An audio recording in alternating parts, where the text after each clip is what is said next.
Man City broke all records last season with a fourth consecutive Premier League title, and as Pep Guardiola enters the last year of his current deal in Manchester, the citizens will be fully intent on underlining their status as one of the best sides in Premier League history, with a surely unassailable fifth title on the bounce this season.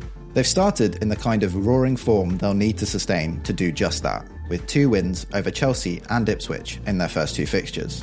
And that extends an unbeaten league run that goes all the way back to the 6th of December last year, when Aston Villa beat them 1-0 at Villa Park, thanks to a stunning run from Leon Bailey and a hefty deflection off Ruben Diaz. Villa were one of just 3 sides to beat City last year, and Guardiola's team finished with a non-penalty expected goal difference of 1.24 per 90, second behind Arsenal, but enough to generate them the most expected points, 83. A figure they beat by 8 in real terms, to come out on top in an incredibly tight title race. There have been a couple of changes to the team from last year, with the biggest move being the departure of Julian Alvarez to Atletico Madrid. Sergio Gomez has also departed for Real Sociedad in search of minutes, whilst Calvin Phillips will once again look to recapture his best form on loan with newly promoted Ipswich.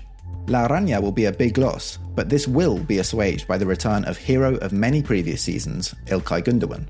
His club last season, Barcelona, were pushed hard by a surprise arrival at La Liga's top table in Girona, who were inspired by the incredible form of a young Brazilian winger called Savinho.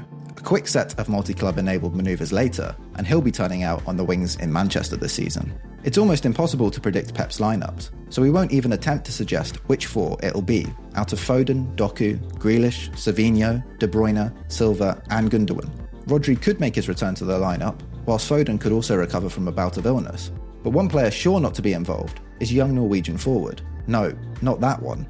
Oscar Bob. I know, it would have been handy if it was the other one. City will line up in their traditional 3-box-3 shape, and should Rico Lewis continue to be picked at right back to invert into midfield, we could see the same augmentation to this shape that we saw against Chelsea, with Lewis stepping up and overloading the defensive midfielders with an extra number, creating something of a diamond shape in the middle. When they lose the ball, City will counter-press aggressively to try to win it back, with a 3-1 base behind, before dropping into a shape that can oscillate between a 4-1-4-1 and a 4-4-2, where one player from the 4 can jump to support Haaland, whilst the midfielders behind reconfigure into a 4-4-2. Curiously, City only ranked 6th for PPDA in the Premier League last season, and this will be down to the fact that they become the least intense off-ball team in the top 5 European leagues in their defensive third. If that initially intense press fails, City will sit in that 4-1-4-1 shape and not commit to duels with the chance of gaps opening if a player is beaten. Last time these sides met, Foden emphatically backed up his PFA Players Player of the Year and Premier League Player of the Season credentials with a quick-fire double that effectively finished the game just 18 minutes in. Kudus produced an incredible bicycle kick at the end of the first half, and with 2 of those in recent games against Man City, plus a stunning long-range effort from Lanzini at the Etihad, and West Ham are well aware of the kind of heroics they'll need to perform to get a result here. Perhaps with their very own spider coming in to ensnare City's left wingers, just as he did in the FA Cup final last season to help United to a 13th FA Cup title, they'll have a better platform to do just that. This is usually the time where I'd say I'm really excited for the game this weekend, but it's City and that kind of makes us really nervous about what the result might be. But anyway, we'll still be talking about the game afterwards on Patreon. We'll be doing Q&A, all the other things that we do, plus Euro review. Please come and check it out. First 7 days free.